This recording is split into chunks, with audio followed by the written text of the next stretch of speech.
Is Monette, and this is my channel, Evolve with Monette. For those of you that are new here, I am a professional intuitive empath, and I have this message for you. I was working with clients today, and this came up. What came up was that someone was triggered, and pardon me, guys.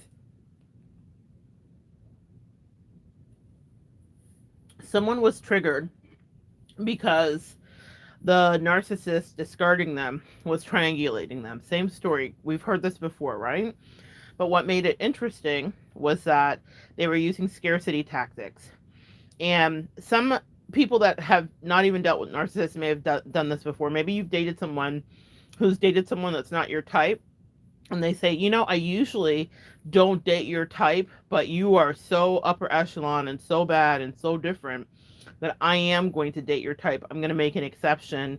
And a lot of people feel complimented, like, I must be amazing. No, that is very low vibrational, and it's meant to immediately cause issues of scarcity, lack, and a poverty consciousness where you feel like you have to grapple, fight, compete, or prove yourself. Well, the narcissist, guys, pardon me, it's Mercury retrograde. As you can hear, I'm replacing vowels, sounds with different vowels. The narcissist is a mastermind at that. And the client I was working with was really triggered because she was like, well, his new supply is very different than me, and XYZ says their power, which, can be, and whatever, who knows the mind of a narcissist. But I was trying to tell her that I promise you, he is sowing the same scarcity tactics, the same scarcity triggers into that person, saying how she's so different than you, and he's making this exception because what he wants to glom onto right away is her own insecurities, which we all have, and make her feel not fully balanced in the connection right from the beginning. Now, in my case, when this happened to me, because anybody on here teaching about narcissism has experienced it, period. I don't care if they became a doctor because of it, if they have a functioning and incredibly highly viewed channel because of it, and now they're a coach. We become this because we have a calling. Not everybody is called to do this, but we're here for those of you that have been through this to teach this. The narcissist will use the same scarcity tactics and triggers, and it doesn't matter what the type is or what anything is. They will do it, and they will spread it to everybody, and they do that happily, and they do that freely. And it's something that you need to make yourself aware of. It doesn't matter who you are, where you are. It doesn't matter your ethnicity. It doesn't matter what your actual type is. It doesn't matter what that other person's type is, what you think their type is, what they told you their type is. Arm yourself with this information. In my case specifically, I remember one of the things that the narcissist ex-wife said to me was that her greatest fear. Now, this, guys, bear with me, and for my women of beautiful assortment of colors, shapes, and sizes, I'm talking about a very racist South and a very racist narcissist. That sounds like a children's book. A very racist narcissist. Um, Red Clay and the very racist narcissist. Anyway, so this person was in fact that. And one of the things that you need to know here is that they were surrounded by a bunch of other racist people. So the connection or relationship we had, even I, with my own right mind, question, not for any reason, because I know that everybody can be friends with everybody that diaspora if they're open-minded, and not everybody that is around racists will be that. Unfortunately, that was the case. But she dated somebody who was Caucasian and was married to her. And one of the things that was talked about in that relationship was the person, so the narcissist wife at the time, her greatest fear was that she was going to leave her. They were lesbians, but she was fearful that she was going to leave her for someone black, or a black man, very specifically, because I guess in the South there is no greater boogie person than a black man. And I always thought that that was fascinating intel, and I thought, well, this narcissist was very secret unless she wanted to triangulate or give you information to hurt you. And I thought, it's so fascinating to me that that's information that your wife, who is racist, and you know it, is privy to. Why do you guys think she would make her privy to that? So that she would feel off kilter. Because the narcissist that I used to know, her game was to make everybody clamor over her, feel jealous, and feel very covetous. She was broken in so many ways and what had attachment issues. So she was not able to attach and love. What she loved is for you to be very attached to her, very in love with her, because she was always going to detach from you in the most cruel of ways and watch you as just kind of an amusing thing. And she did that to that wife too.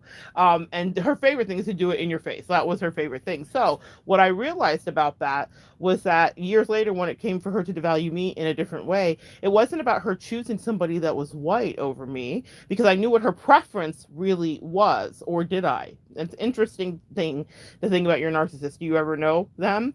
I knew her preference in the quiet of the night, where it couldn't be in the light because of racism in the South and all that stuff, right? So yes, I think her preference actually was people that all the rest of her society would frown upon and think she was disgusting for, which is horrifying to me, but that's the way she chose to live. But I thought it was interesting that she triangulated her white wife with something and then tried to triangulate me with a different ethnicity, even though it wasn't her preference. Her preference, really, let's be honest, wasn't about the color. It was about the clamoring. It was about insecurity. Her preference was someone who was living in scarcity. The narcissist wanted you to live in scarcity. So when she was telling the new supply, you're so much better and you're blonde and you're blue and you're this and you're that, I knew the truth. Whatever the truth was, it's relative with a covert narc. But what I did know more than anything was that her whole ruse and triggering was a lark. And that's what I was trying to convey to my client today. I was like, please, you are in a different situation. The type is different. Their races were the same in my client's case, but the type was different. And I thought it was really interesting because it kind of pulled up that memory for me, something I hadn't even thought about in my case ever, even in as I was healing it, dealing with it, being frustrated with it. I didn't ever think anything about it. I always kind of thought, how sad for you that in your deep need to feed your, your endless ego and supply, you've chosen whatever she she used to call she had a disdain for in a certain way for people that were Caucasian or white, that were guys anyway. I don't know about the girls, but definitely the guys. And she would call them like uncooked chicken or something like that. That is her as a white woman saying this, guys. That's not me. But what I will tell you is that I thought, how sad for you that you are now with whatever you thought was not really delicious and magical because you need to feed your ego. That's me as an empath thinking about it logically. Obviously, there was no logic applied there for that narcissist. They did whatever, and this is the point, made them feel the best regarding making someone else feel the least. Does that make sense?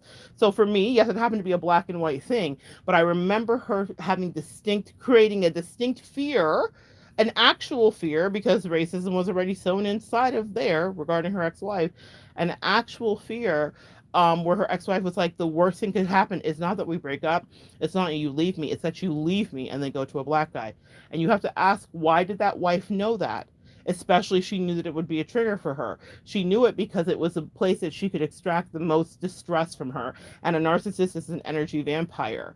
She was very secretive and private about a lot of things. But somehow that was a tidbit of information that the wife was made highly available to the wife, and she was privy to, because it dismantled her energetically because she was racist. I have no sympathy for her, but it stands as a really good example. So when she was using it against me in the reverse way, I wasn't as affected because I knew her tactic, one, but I also knew what I thought was her real preference, too. Sad life for her, the things we choose in the dark and the night. But what I will tell you is this needs to be brought to light for you. Your narcissist will cause scarcity in you purposely to engender fear in you. It's the same tactic that stores and retail shops use when they're saying this is for a limited time, because they want to engender a fear that if I don't get mine now, I'm going to miss it. It's a tactic used in all levels of marketing, and that's what the narcissist is doing. They are marketing their essence and their nonsense and their trauma, but they want you to feel like if you don't get on it, you're going to miss it, mama. Somebody else is going to get it. So instead of making her wife, who she knew was racist, feel comfortable in their marriage, and I know this sounds crazy to say, but bear with me here for the example's sake, instead of not mentioning her desire for black men or salivating at them when they were out, or whatever way she made sure to convey that message to her wife, she could have tamped that down. She could have reined it in, of course, but she saw that it triggered her. So she made it bigger and bigger and bigger till at the end of their relationship, the only thing she was worried about was, oh my God, where are you going to go? Not are you going to leave me? Not should we mend it? And that, in her mind, meant that it took great effect and it did exactly what she needed it to do. And the same was done to me, but the opposite. You see? So it's not about what does a narcissist really like. The narcissist really likes for you to be in scarcity. To my estimation, if I were a betting woman, I would think that the narcissist, it wasn't that she's so much like me, but I know her preference and what she quietly seeked out desperately because she couldn't have her society see it. But she couldn't stop her need to feed herself with it either. So I know the truth of it. So the triangulation on the flip side for me was fascinating, but it was done purposely because all that she cared about was scarcity and engendering that in me and also the other person. It really worked well for her that I was very different than her other persons, because then I'm not talking about the ex-wife, I'm talking about the new supply, because then she could say to the new supply, you see how you're so different and it's so much a better situation, whatever. The client that I was working with was dealing with that same situation where this person was triangulating them, different types, not ethnicities, but same tactic of engendering deep scarcity.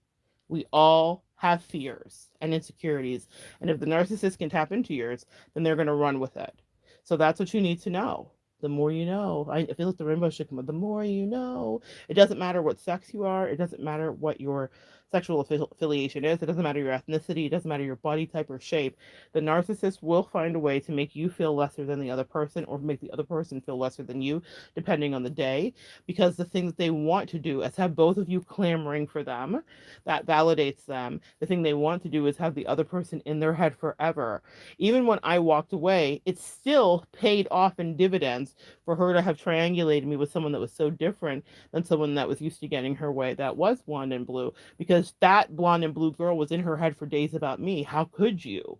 How could you pick her when I don't look like her? And you said you love me so much. What's so magical about her? It still worked. You see, guys? So even when you walk away, the only person that wasn't crazy and it was me. I was able to just look at them and laugh and be free.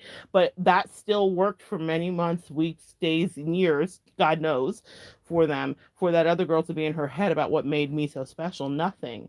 What I wasn't. Meaning, like, yes, are we magical empaths? Are we lovely? Sure. But the thing about it is that the narcissist will use the supply or the ex or the whatever against the other person. And they want that. They want the other person to live in their head in perpetuity. You know, it was not the first time in my life that I've been triangulated by a narc or have dealt with anything of the sort. So I was familiar and I was able to see what was happening. But I promise you, in my absence, that girl spun out because she didn't have enough emotional maturity or intellect to figure it out that this was the narc's game. They're both narcissists. They're both playing the same game. But it's, I think they cancel each other out in a way, not that the narcissism cancels each other out. What I mean to say is that the triangulation and scarcity game gets canceled out because there's so much ego going on with two narcs that they feed right into it. Even if it's a game that they play, they've written the handbook, they've read it, they've taught it to other narcs, they've utilized it on many victims. They still, when they're in the thralls of feeling insecurity about another person, can't see past it. They're both like two blind mice, quite literally. See how they run. So that is the thing that you need to know about your narcissist. They will want to see you undone, and they will use the other man or the woman, whoever it is, to make you feel that way. And let them be a little bit off of your type or not look like you, then oh, now they rubbing their hands together like Birdman, like, ooh, let's play, because they know they can keep you there. And when I was working with my client, I heard the fear, the gripping fear she had that this other woman had something better than her. And I was like, Mama, no, there's nothing better. This is exactly what the narcissist wants you to do, is to be untethered and come unglued thinking about how this other woman's better than you and how her pum pum's wetter than you and how she's throwing it back faster than you. None of these things are true. The only thing that's happening is she's getting better treatment than you now, which is called love bombing, which is the same thing you got, because he is in the process of discarding you and he wants to elevate her so that they seem united like some distorted Bonnie and Clyde. I mean, Bonnie and Clyde was already distorted, but let's take it up a couple extra levels is what the narcissist likes to do. So that's what you need to know. It's not you. And in my case, I was so lucky. You don't think about it when you're going through it, but I was so lucky to get those experiences so that I could teach it to you. And that's why I named it this way. One narc, two different ethnicities, same. I put a bullseye. I'll populate the title when it goes up, but same tactics and triggers. They play the same. So that first wife that was so triggered that she would leave someone, leave her for someone black, knew that because the narcissist wanted her to know that. Do you guys get it? You hear me here? Hold on one second. The narcissist wanted her to know that she desired someone black. When I dated that narcissist before she was with her wife, and so what she would do with me was just triangulate me with other people, not just other people that were white, just other people. It was always some other body, some other woman, some other person. She had no fidelity. Commitment was not her portion. Okay, and that's fine. Be upfront about who you are. But she postured as though she wanted relationship and commitment, but couldn't be further from it emotionally for a myriad of reasons. But it wasn't a white and black triangulation that I got in our initial dating situation. It was just everybody else was always an option, and she had a very hard time focusing in, and she just couldn't do it. So when she found someone that she did like enough to kind of like, do her full whatever with, she still triangulated them and still kissed people in front of her face and still did all that stuff. I heard about it throughout the whole relationship. And so a lot of you guys are like, is it just me? No. And when she was with the person that she said was the best she's ever been with, because that was her trying to trigger me with scarcity and all that stuff, when she was like, this is the best friend I've ever had, this is the best person, she still couldn't help but make a beeline to my lap immediately. She had probably just left that person, and not probably, she had just left that person, been as fully sexually satisfied as she could have been, but was still trying to sleep with me, even though those were not the parameters or the outline of our relationship. Why did she do that? Because a narcissist can never get enough. They need a stable and a harem. That's why I ask you guys to not engage and to withhold if you can, even no matter how sexy you feel like they are or aren't. I promise you, if you give it some time, they quickly lose all that sex appeal. But that's when I saw her in her full illness, like her full mental illness. I was like, you're well sexed. You're freshly fucked, as I like to say. You're good. You don't really want me. What you want to do is triangulate Lindsay. You want her to feel away, which she did. I know she did. I heard the calls. You guys have heard me talk about it. So I know exactly what she was doing. And I didn't come to play the games with her. She wanted that girl that she was probably having a great time with, because they'll always have a good time with the new supply at first, to feel incensed, crazy, and jealous that my presence was around and I was there. And so she was using me to get better sexual energy, better care, and better attention from Lindsay, because she's a loser. And that's what narcissists do. She'll pay for that in spades, I'm sure. And I'm sure Lindsay will triangulate her too. And they'll just go back and forth in perpetuity forever, right? Whether they're together or not, that's what their relationship consisted of, was a bunch of competitions and bullshit. That is what narcissists live off of. That's the ego stroke that they absolutely love. So don't get caught up being like, what makes her better? That girl had just well sexed her, well attended to her, well drugged her, well complimented her, well stalked her life. But within 5 minutes of being in my presence, it was on site. Y'all know what that means, on site, like right away when I see it was on, right? Like passionate energy, all of that, right? Why was that? Because she couldn't hold back an opportunity to get her ego fed and to make Lindsay's ego be bled out, meaning energetically vampiring Lindsay. I don't, people don't usually have compassion for the new supply. People are evil. That new supply would have no compassion for me. She would just as soon slit my throat as she would say hi. I'm not crazy, but I still can use her as a psychological evaluation. And I saw another woman as an empath. We're not evil like them. So even though she was evil, I was able to be like, oh, girl, you got it bad. You really think you love her, and you really think she loves you. And this is breaking your heart in two. And she loves it, because energy vampires love to see you broken over them and to see you thrashing around and wondering. I always wondered when I was around that narcissist in particular, how come every family member was snarly with her, like she was very magical, and she wasn't. She was quite lazy and ineffective and uncooperative and mean and snarky and depressed and low vibrational and a Betty, what do they call it, a Betty Downer. And yeah, Debbie Downer. Yeah, she was just pessimistic. And every family member always was very covetous of her energy, from her sister to her child to her parents. And it's because she trafficked in narcissistic tactics with everybody. She triangulated everybody. Oh, I feel sorry for this person. I got to spend time with them. She did that to me about her sister. She probably did it to her sister about me. Even her own child, who, God bless it, could see through it until he got older. I think he could, and still had respect to some degree anyway with me. But what I'm telling you is and then she would say, everybody's always watching me. Everybody's always stalking me. Everybody's always, because it fed into her. Now we know what that's called after the pandemic. It's called main character syndrome. Everybody has it to some degree, but narcissists to a megalomaniac degree. And so she enjoyed it. She created situations. She was irresponsible and unaccountable in a way that normal people are, so that people would feel like clamorous of her energy, because that's the only way that she could raise the bar in her self-esteem. It wasn't something organically done. You guys get it?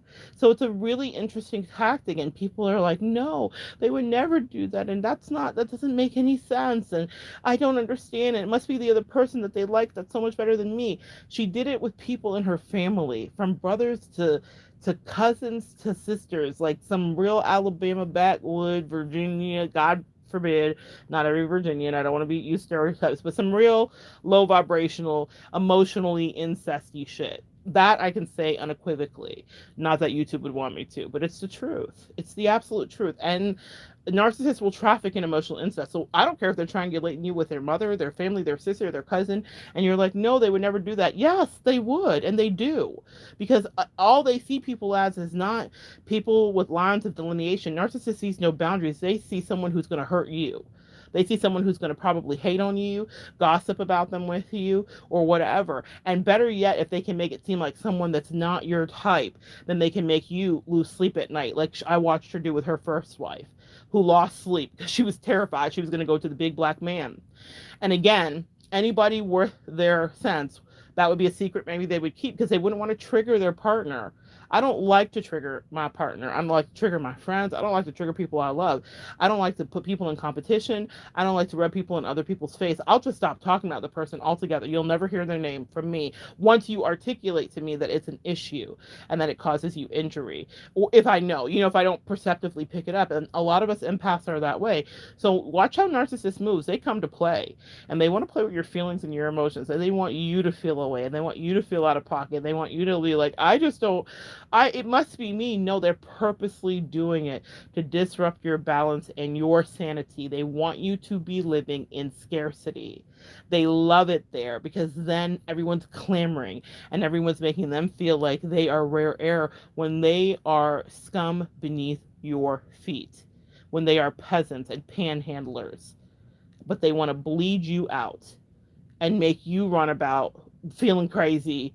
And really, this is their go-to move, baby, which is to have you living in lack and scarcity. It's not about the other person being their type. It's about the triangulation and making that triangle very tight, a very uncomfortable place to be, except for the narcissist, who is happy and free when two women or men or family members are fighting over he or she. Do you guys get it?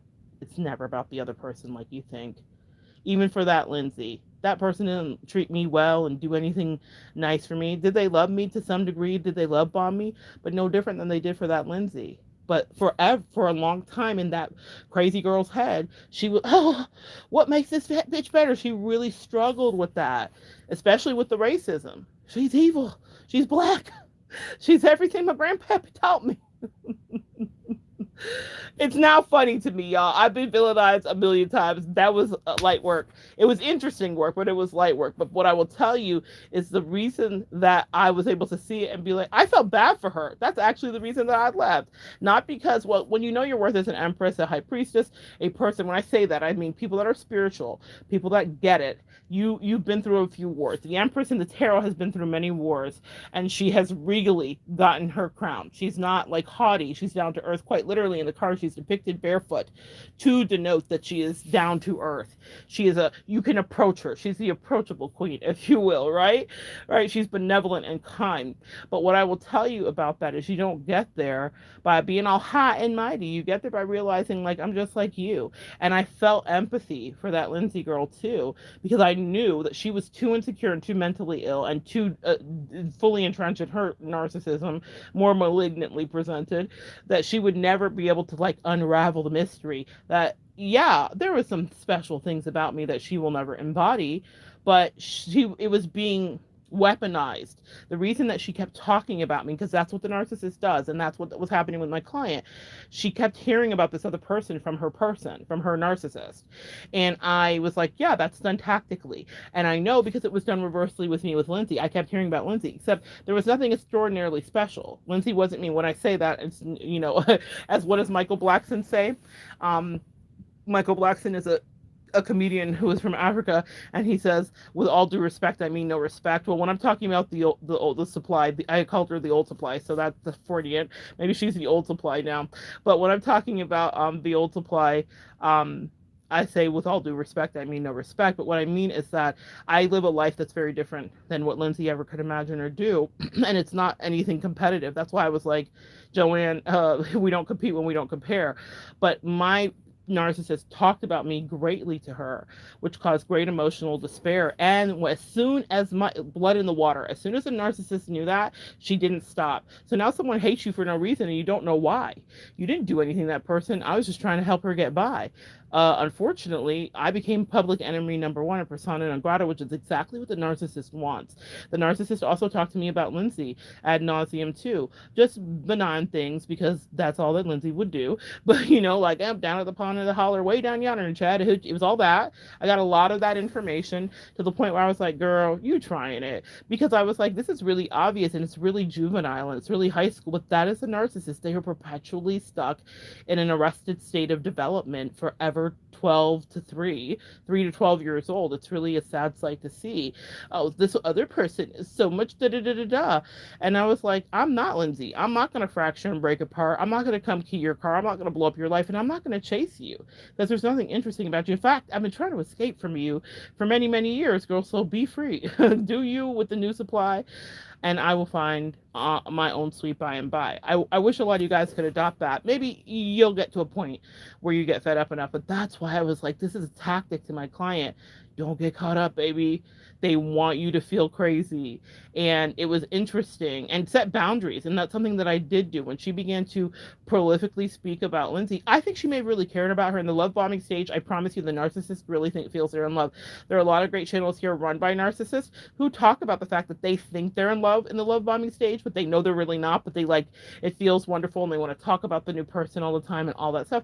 Just like love will make you do. When I'm in love, genuinely, and I'm not a narcissist, what do? We want to tell everybody. When someone's been in love with me, I remember him being like, I just want everyone to know that you're my person and you're wonderful and whatever. And we have like a complicated situation, and he still made sure everybody knew I was his person. So guys, that's what love does. You do want to talk about your love, right? And or unless you're protective of them. But the narcissist love bombs in that kind of way. So I think she may have genuinely wanted to share with me all of the sweet discoveries and the little idiosyncrasies of a new love bomb victim, which was Lindsay. But I put a boundary up because I knew my worth. And I was like, hey, we have our own relationship. You don't get to talk this much about this other person, because you wouldn't accept it from me if I were to do it. And I didn't do it because I knew how she was triggered and jealous. Does that make sense? Always double standard rules. Yeah, the video could go on and on, but I have client coming up here at 5. But what I will tell you is this. Do not think that you've got it wrong. Do not think that you misread them. You heard it right. They are purposely doing it, but they want to engender scarcity in you. The second someone does that, even if they're not a narcissist, back away is what you need to do. I heard a woman talking about this too, and she was talking about how she was dating a guy, and he said he didn't normally date black women, and her name is Six the Goddess, so she has like a social media presence. She's 6 foot and she's beautiful, and he said he didn't normally date black women, and she said that the next date they went on, she ended it, or before the next date, she ended it because what she didn't want him to do was put her into scarcity mindset. And I thought, bing, bing, bing, there it is. Because he was saying, you're so amazing, and she is. She's actually called Six the Goddess for a reason. She's got a great body. It's all natural, all the things, right? And she knows it, like kind of Meg the Stallion kind of vibes in that regard. And she knew her worth. But this guy was like, I don't usually date black women, even though he was a black man. And she was all about like loving the skin you're in and the people that are in that skin too, which is fine. I think you can date any race you want to. That is not my thing here. But what I'm saying to you is that she caught on, even though he may not have been a narcissist. It could have just been a random toxic guy. and a piece of shit. I think she clocked it right. She literally didn't date him because she said, I wasn't going to let him rope me into thinking like I'm some special prize. She's like, I know I'm a prize in a certain sense. I know I'm beautiful. I know my worth, but I wasn't going to have him gaslighting me to my own head that like, oh, I'm so lucky that I got him because normally he dates white women or Spanish women or whatever his other preference was. And I thought that that was it. I was like, ding, ding, ding. She eliminated a bug, squashed him right out the gate. They don't all have to be narcissists to not treat you great, but that is a tactic of not treating someone great. Sure, it's nice to be someone's type, but we all have known people in relationships with someone that isn't their type and it works out just right, right? Sometimes we need that opposites attract. Sometimes we need a little bit of difference to understand who really does and doesn't have our back, but the narcissist never has your back. It is a scare tactic. It is a scarcity tactic. I'm going to say it again and again, as long as Mercury retrograde will allow me to talk. As you see, it's fighting me, but I will say it again and again, set yourself free. The second someone does that, you're not my normal type, or they start talking about something else, that narcissist, set yourself free, because it will not end well. That narcissist was never happy with anybody, and she always wanted everybody else to feel like she could be happy with anybody else, and that it was their fault. It was always her that engendered her own misery. It came, what do they say? The danger's inside. The noise is coming from inside the house. The danger was inside of your narcissist energy and coming out of their mouth. It was not you. And I do not want you guys to think that it was you. They would have, it's so funny in the beginning of the transition to the new supply, I wanted to give some advice, but I didn't get involved because I've been down this rodeo. But the new advice would be always make sure that you triangulate she if you want to win, because she's never happy with anybody she ever gets with. She's only happy at the idea of getting you and then discarding you and then fantasizing over who's next. And that's the relationship advice. Lindsay, if you're listening, girl, just start talking about somebody else and she'll be in love with you again in no time. You guys, it's so funny. I could tell them this. They both could be listening right now, but narcissists are so stupid and blind when it comes to their ego that they literally cannot cognitively process when someone else is put in competition for them. They can't handle it.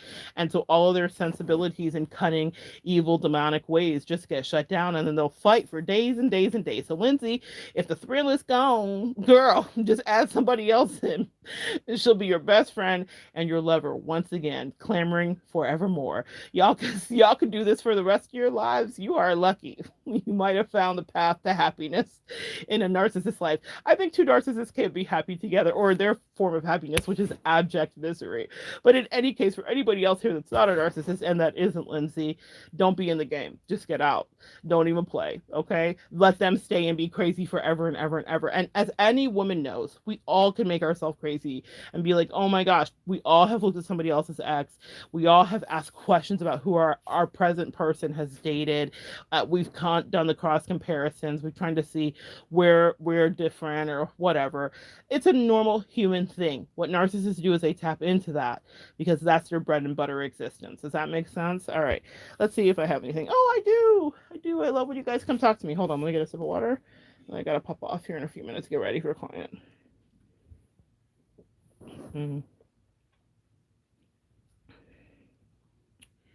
ABE normal 777 says, my best friend, in quotation marks, tried this for the second time this Sunday. I said nothing and passed the torch to our third triangle friend. Message received. Blocked and chapter closed. Ooh, AB, I love it. I love that you did it because we're in a retrograde and we're also in this eclipse season. We're like in the shadow still of the eclipse, which is a really powerful eclipse in Scorpio. And Scorpio rules hidden enemies. So people that you didn't even know didn't like you come to the surface, and all of a sudden you know. And it's not as simple either as oh, I'm getting really warm right now. It's not as simple as just people too. Like, let's say you have an allergy that's been hidden to you, that's been like causing havoc on your life. You'll discover it in this like shadow season. So that's just like another quick aside message, okay? And he says, or she, I don't know what you are, so no offense, please, on the pronoun. This is a beautiful clarification of tactic. We've been moving away from her energy for a minute. Watching your videos over the last few months were the trigger to let go. Thank you, Monette. Oh my God. Y'all, don't you have me crying before my clients, y'all. I gotta be on video for this one, so my makeup has to be right. All right. I love you guys so much. Man, and I love that comment. Yes, I'm a double Taurus. It's been real. So it's been real. Oh, okay. So this has been in your opposite sign with Scorpio. Scorpio and Taurus, for anybody that doesn't understand what AB is saying, they're polar opposites. So every place that we're born in our zodiac chart, on the opposite end, there's another zodiac sign. So we will notice that we learn a lot of lessons from that sign in this lifetime. We'll either love or hate a Scorpio, love or hate. Like for me, it's Aquarius. I usually find that I have great friendships with Aquariuses, right? That's just how that works out for me. Everybody, it works out differently depending on your chart. So, and Tauruses are all about loyalty too. That's a fixed energy, and Scorpio is fixed as well. So this has been a tough lesson, but it's been a long time coming. And I love that you said chapter closed, don't look back. It's real, because Taurus does not take insolence regarding friendship. They're like, if you're my friend, and that's it. You will not make me feel like anything. And Tauruses are also possessive in a way that I love. I've had some Taurus friends, and the fun thing about them is like they let you know you're loved. And for a Leo like me, Leo sun, that feels really good for me. Like it's not that they try to hold you down, but you always know that your Taurus person is like down to ride. I was actually like chatting with a high school friend from 20 years ago, and she was really good friends with a Taurus, and they linked up, and they put all their stuff up on Facebook. Like the Taurus lives up in like New York or whatever, and she took her around and for whatever, for dinner and everything. And the Taurus's name was Marissa, and Marissa was always so cool. She had like the Jetta when we were high school, and she was just like punk rock and super fun. And it was so nice to see my friend who was a Leo and Marissa. They were really the best friends there, and I was on the periphery, but not in a triangulated way, just like that's how the friendship group was. And it was nice to see. I was like, that Taurus is still a Taurus to this day, meaning she's a Taurus that's going to pick you up at the airport, take you around, take you out for great food. Tauruses, you guys are so known for your good food and good taste in music and art. They went to all these museums. I love Taurus. Have a Taurus friend in your life. If you want to like really expand on your 5 to 6 senses, Tauruses will hold you down for life. And they're protective of you in a way, and also territorial in a way that's kind of fun and sexy, and not in a like a weird kind of breaking boundaries, but just like Tauruses have no problem being like, that's my friend. And I love that about Tauruses. So you deserve that back in spades, AB. Someone who's not triangulating you and trying to see a reaction and get a rise out of you. You deserve someone that's looking at you like, man, I'm so fucking lucky to have AB in my life. So I'm glad you found my videos. I'm glad you stayed. I'm glad you're loyal. Not surprised though. And I hope that you stay until it's no longer helpful for you. That's another thing that we have to remember, is it's okay to let people go. One day you might watch a video and be like, this doesn't resonate, and then it might be fine for you to find someone else, or time to find someone else. You see how this Mercury retrograde is getting me? But even if you stay forever and in perpetuity, I'm grateful. And for the time we got to share, AB, I am grateful. Thank you. Thank you. Thank you. So good to meet you. And thank you for the feedback. I appreciate that more than you know. All right. Unless there's anything else, thank you. You're welcome. All right, guys. I love you so much. Pay attention to the words. I'm sorry that they were all weird today. I promise you I'm sober. But I'm going to get going and work with my clients. I love you so much. Take care of yourself. Do not be triangulated, okay? Understand that that is a tactic they love to play. It's their favorite thing amongst a few. Silent treatment and ignoring you and abandoning, you know, how the narcissists do. All right, I love you guys so much. Come back and join me next time, and we will continue to evolve together.